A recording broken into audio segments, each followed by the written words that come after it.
About to leave, already packing. Come with me, I'm not really asking. We'll get away to a place where we don't know.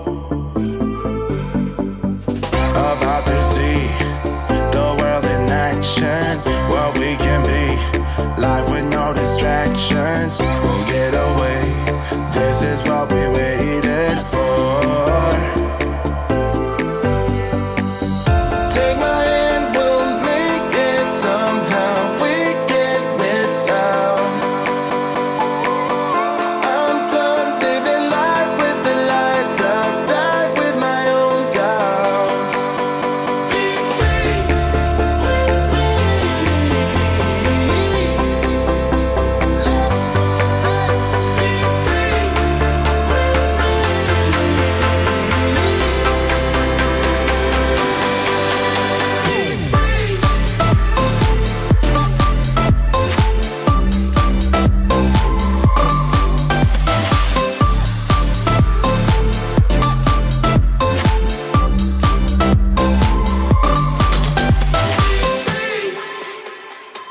Not looking back, eyes on the freeway, Bonnie and Clyde, a classic cliche.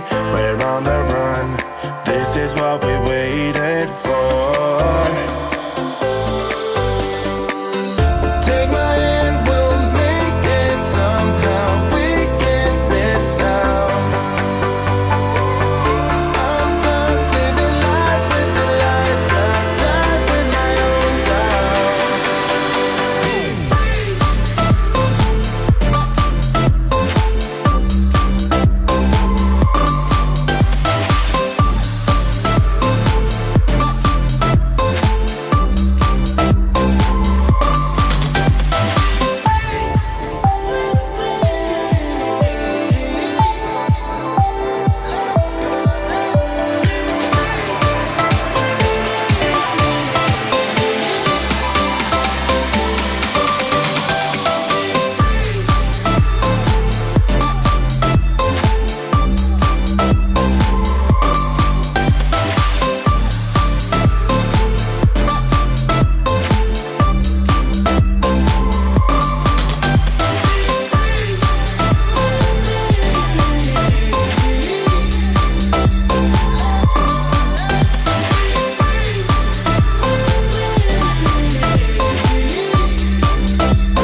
Good morning, everyone. It's Jim here at Tutor to You, and once again, I'm joined by Graham live from County Durham for our 8th AQA A-Level Business MCQ. But that's 8. Can you believe it, G? That's 80 brand new MCQs to help Unbelievable. revision.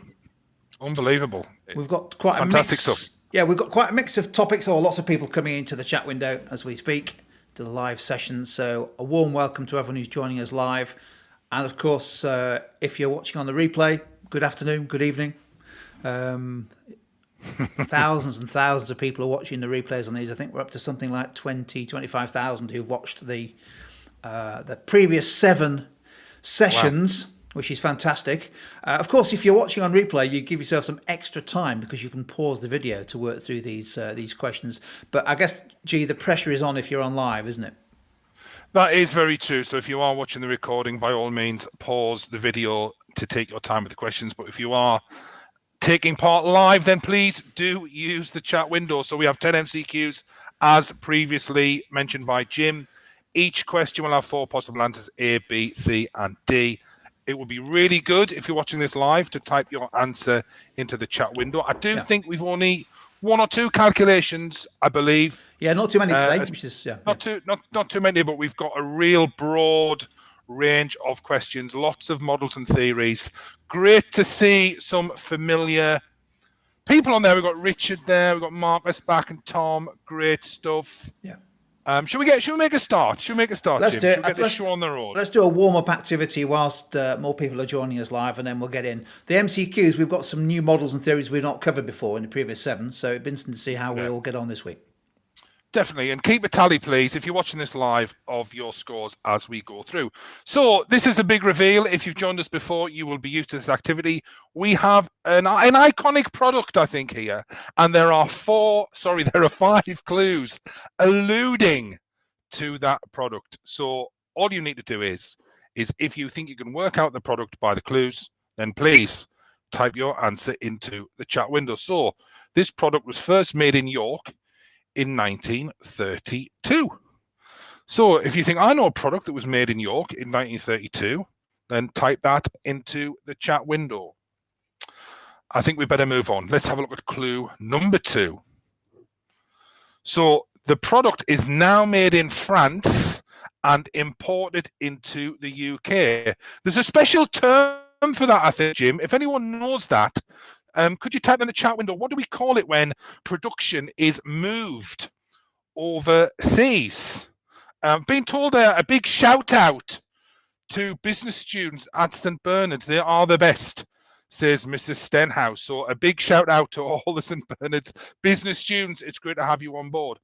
So Richard Owlett, so he's alluding to a certain product there. The concept I was talking about was offshoring. Let's have a look at clue number 3. So this product has 20 parts and each is the same size and shape. So it's a product that was first made in the UK in York. It is now made in Strasbourg in France and it's imported into the UK. It's got 20 parts and each is the same size and shape. We've got, we're sort of going around the houses here. We've not got it bang on yet. Cheese is a bit vague. Let's have a look at clue number 4. The product has seen many extensions, including smaller segments. That is a really insightful clue. That the clue is in the question there. What do we think? So the product has seen many extensions, including smaller segments. It's not the Rubik's Cube. It's not the Rubik's Cube. I think we may have a correct answer in the chat window. Let's have a look at clue number 5. To open it up, bash it onto a hard surface. That is the traditional way of opening this product, and I do think we've got lots of correct answers. We could be more specific, but let's reveal the answer, and it is Terry's Chocolate Orange. And I was just speaking to Jim earlier before we went live about, I found out today why the Toblerone is triangular. It's so it can fit in the box. So that's an interesting fact there. So let's move on to the first of our 10 MCQs. I will take you through questions 1 to 5. Jim will take you through the rest. So a business has a market-leading product with a market share that is 5 times larger than that of its nearest competitor. The growth rate of the market in which the product sells is expected to change from 25% per year to 2% per year within the next 3 years. According to the Boston Matrix, the product is likely to be reclassified from, is it A, a dog to a star, B, a cash cow to a problem child, C, a problem child to a dog, D, a star to a cash cow? What do we think? So you have 4 options there, A, B, C, or D. If you're watching this live, please type A, B, C, or D into the chat window. If you are watching this recorded, by all means, pause the video to have a little bit more time on this question. And it is great to see so many answers flying into the chat window. And I think we seem to have them all correct so far. Shall we reveal the answer? And it is a star to a cash cow. So let's quickly just recap what we know about the Boston Matrix. A star, high market share, high growth market. A cash cow, a high market share in a low growth market. Problem child, a low market share in a high growth market. And a dog, low market share in a low growth market. That is a key model theory that you really need to be on top of in your exams and your assessments. Well done, everyone there, for taking part. That was super. Well done. Question 2. So we've got 2 statements here, and what you need to work out is whether each statement is true or false. So let's look at statement 1. Performance measures for each of the 4 perspectives in Kaplan and Norton's balanced scorecard should use data. Is that true or false? Statement 2. Scientific decision-making is only effective if it uses quantitative rather than qualitative data. So read statements 1 and 2 and select the following options. A, if you believe statement 1 is true and statement 2 is true. B, if you believe statement 1 is true and statement 2 is false. C, statement 1 is false and statement 2 is true. And D, statement 1 is false, statement 2 is false. So all you need to do is type the answer into the chat window: A, B, C, and D. What do we think? If you're an Edexcel student, which has just been popped into the chat window, yes, that Kaplan and Norton is not on the specification. So don't worry about that. What do we think? Statement 1, is that true or false? Statement 2, is that true or false? Is it A? Is it B? Is it C? Or is it D? So some answers are starting to come through. Jacob Cush is in there with a suggested answer. So there's a few different answers coming through. Again, if you're watching the recorded version, please pause the video so you can have more time to select your choice. Let's reveal the answer. So it was B. The majority did go for B. Statement 1 is true and statement 2 is false. Yes. You know, all 4 perspectives of the balanced scorecard should be measured using data. Statement 2 is false because scientific decision-making is using data, whether it's quantitative or qualitative data in the decision-making process. It's using data, whatever that data is, as opposed to a hunch. Now, Kaplan and Norton is an area that students sometimes struggle with. Remember, the 4 perspectives are the financial perspective, the customer's perspective, the internal business process perspective, and the learning and growth perspective. The whole concept of the balanced scorecard, even, that was easy for me to say, is looking at a more holistic view of a business as opposed to just focusing on profit and the bottom line. Okay, let's have a look at question 3. So, according to Kotter and Schlesinger, the method of overcoming resistance to change that is most likely to be required when change needs to be forced through is it A, negotiation and agreement? Is it B, facilitation and support? Is it C, explicit and implicit coercion? Or is it D, manipulation and co-option?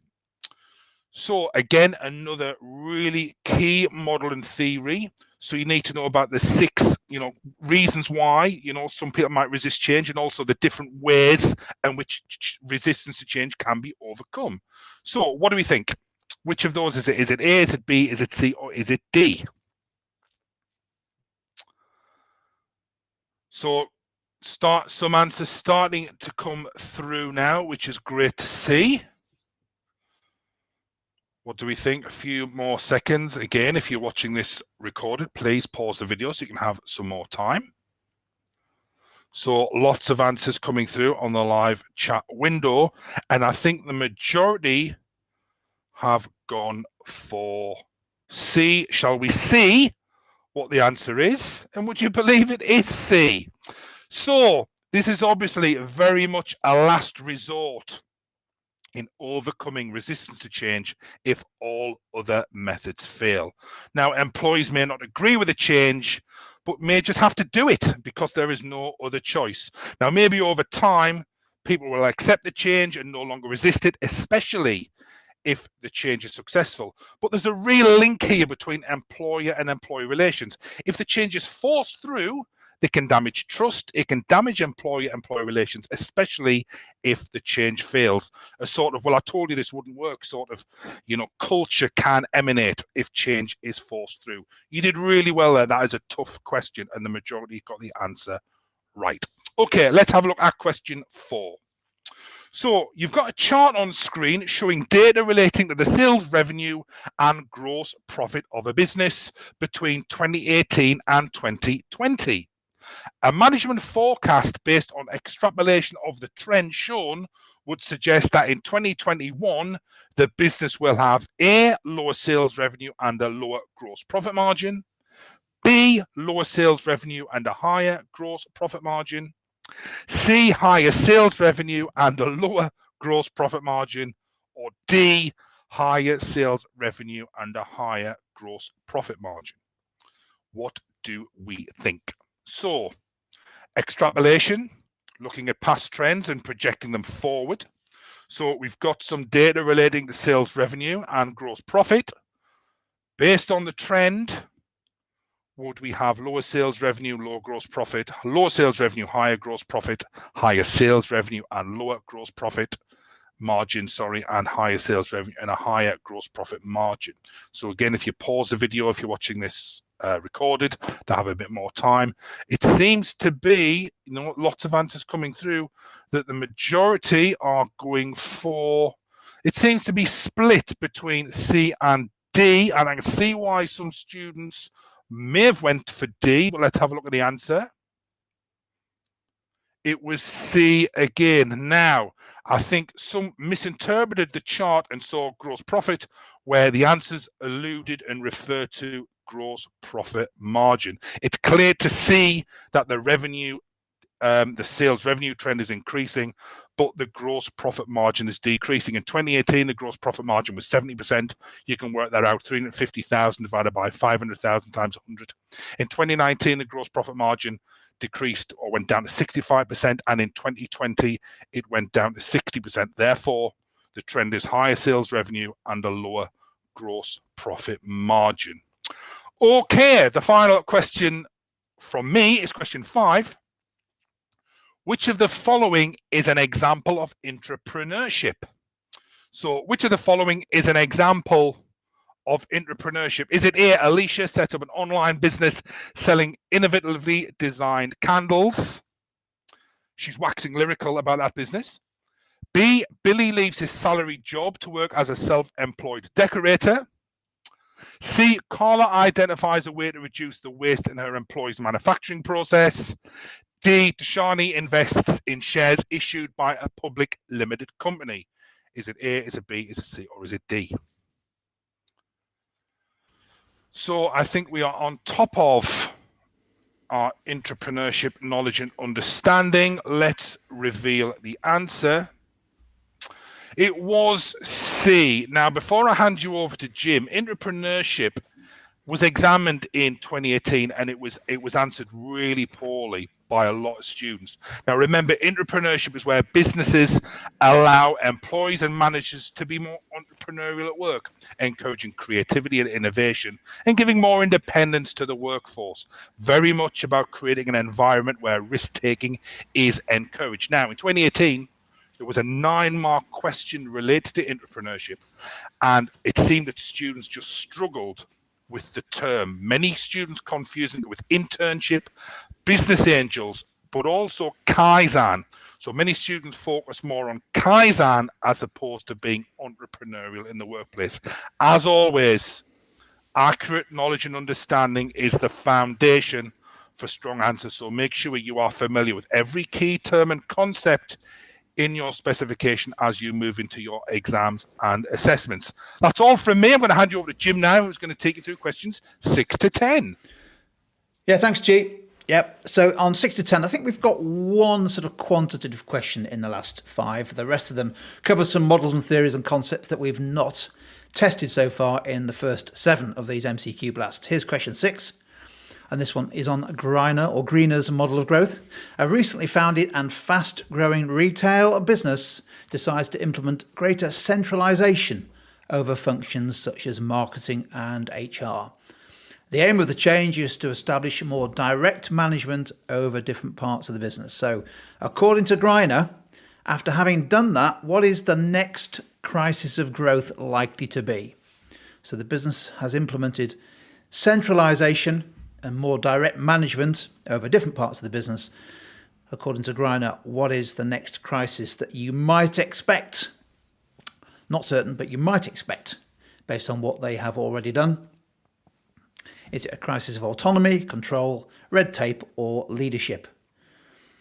Obviously, the last 3 questions have all had the answer C in them, so it won't be answer C. So is it going to be answer A, B, or D? What do we think? A few more seconds. And, well, for those of you who put the answer C in, what did I just tell you about the answer? Let's have a look at the answer. It is, it is C. Can you believe it? It's C again. Yeah, it's a crisis of red tape. So Greiner's model basically has businesses growing through different phases, and in between each phase, Greiner suggested that they are likely to face various crises. The crisis of red tape is where a business has implemented, in particular, greater centralization, more management control. And the danger there, the next crisis, is that it becomes too bureaucratic. There's too much management, stifling decision-making, stifling innovation. So that would be the likely next crisis for that business. Okay, question 7 is another of these 2 statement questions. And this one covers a concept called organic and mechanistic structures. So organizational structures. Statement 1, an organic organizational structure is characterized by flexibility and informality in the way work is structured. Do you think that's true or false? And statement 2, a mechanistic organizational structure is characterized by decentralized decision making and informal methods of communication. What do we think? Obviously, it's A, B, C, or D, but those in the 2 statement questions, the A, B, C, and D are always the same. Those combinations are always the same. You need to work out what you think statement 2 and 1 is in terms of its truth or not. So have a go at that. And don't worry, if you've not come across this, I can see a few people in the chat saying we've not done this yet. Don't worry, you could probably work it out from the statements given, but as with all MCQs, have a go. The only chance of not getting one right is by not having a go. It looks like most people in the chat, in our live chat here, have gone for statement B. So let's have a look at the answer.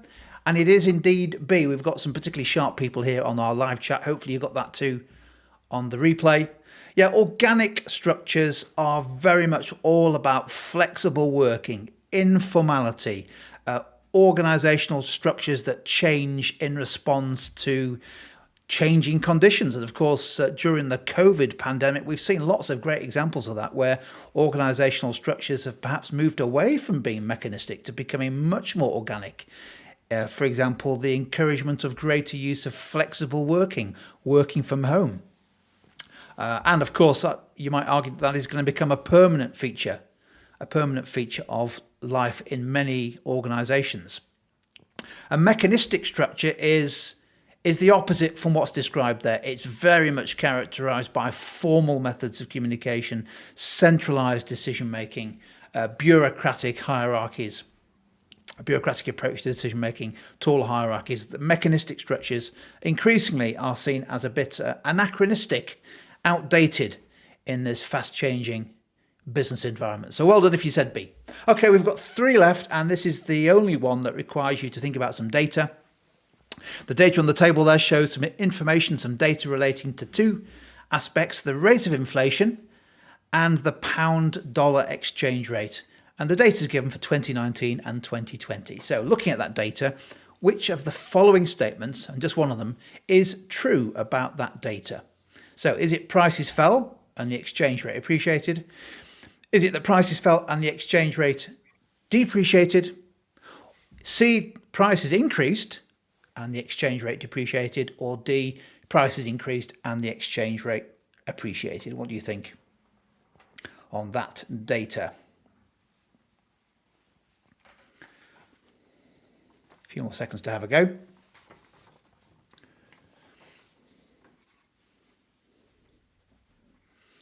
Looks like most people in the chat are going for either B or D, which would suggest that you...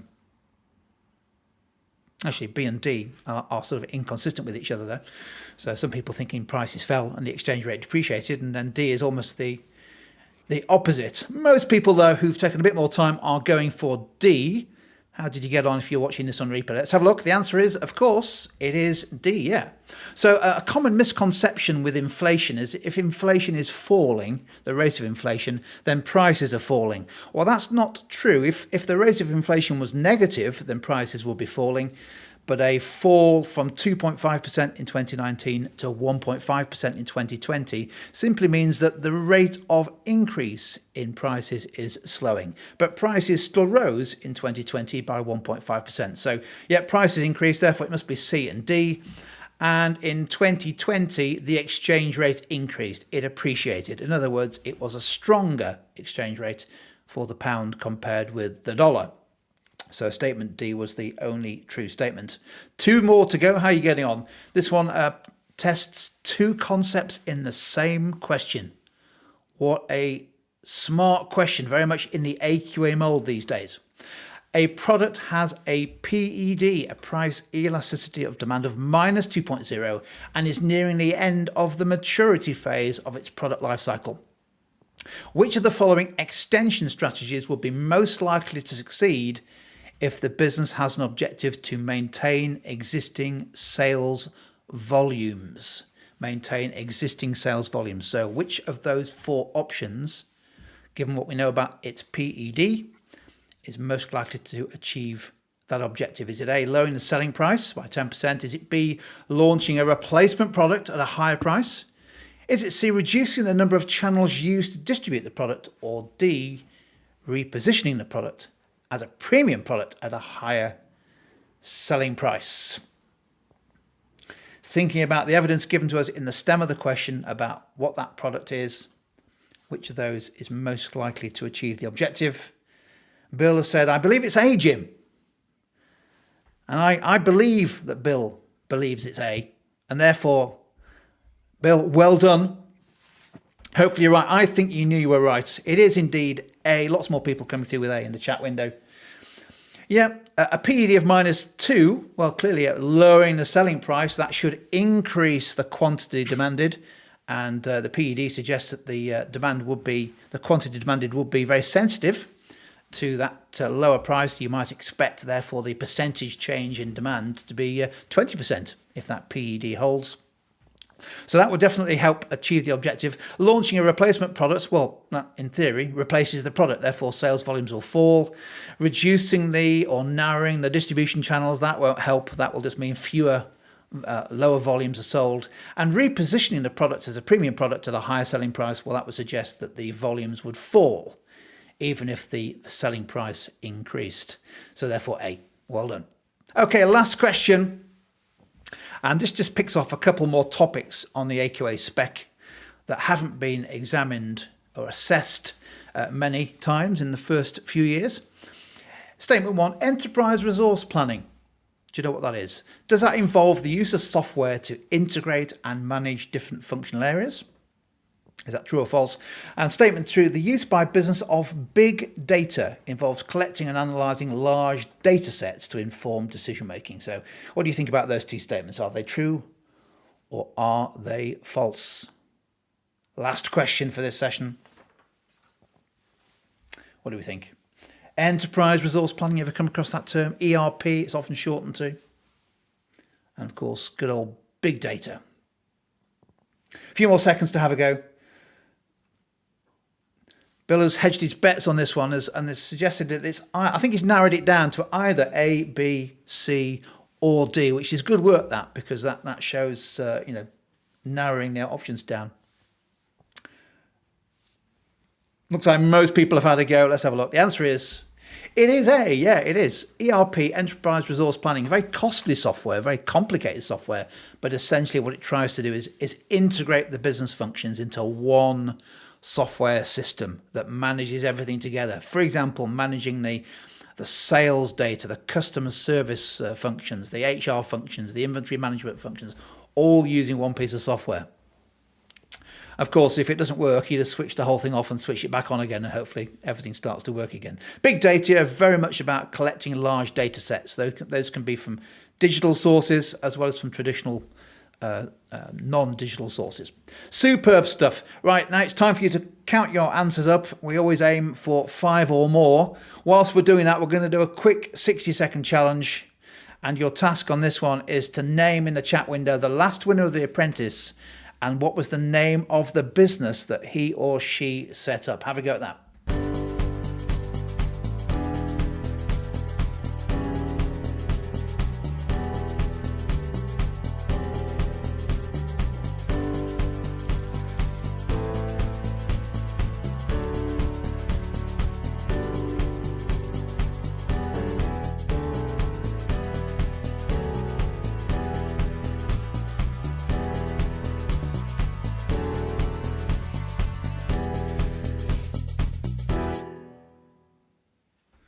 What do you think? Well, actually, the last official winner was Karina Lepore, which was the Dough Artisan Bakehouse.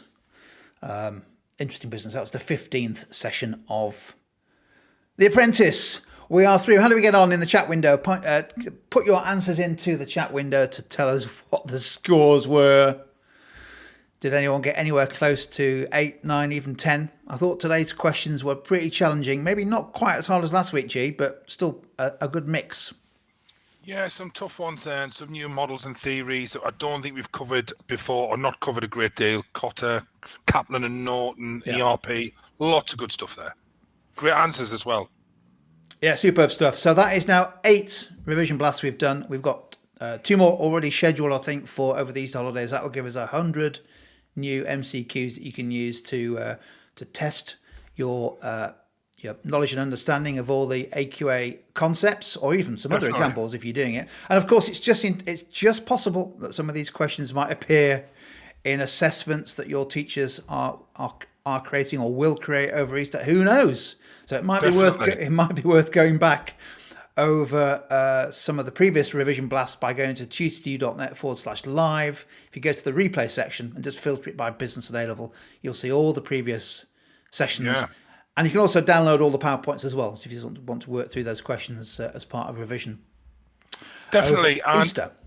Yeah, so I think in terms of Easter, it's sort of brought just 3 weeks. My children, my own kids, are off next week and the week after. Some people are at school next week. So next Friday is Good Friday. So I don't think we're running one on Good Friday, but I think we've got another one penciled in during the week. Yeah, so I think what Tuesday, we're going to do is... Yeah, Tuesday. Yeah, Tuesday. So if you've liked what you've seen, please give us a thumbs up. Subscribe to the YouTube channel. You'll get an alert when we run the next one. We will also email teachers and post on our Facebook groups when we are running the next one. I do believe it is. I think it's Tuesday 9:30. It's 9:30 in the morning. Tuesday morning 9:30. Yeah, most A-level business students are up by 9:30. I think. Some are, definitely. Definitely. And do you know what? Thank you so much. I think, for taking part. We never take it for granted. Thank you so much for getting involved and taking the time to spend with us today. We've really enjoyed it. So hopefully we will see you next week. And on behalf of Jim and I, thank you very much for taking the time to be with us and have a great weekend. Goodbye. Yeah, brilliant. Cheers, everyone. See ya.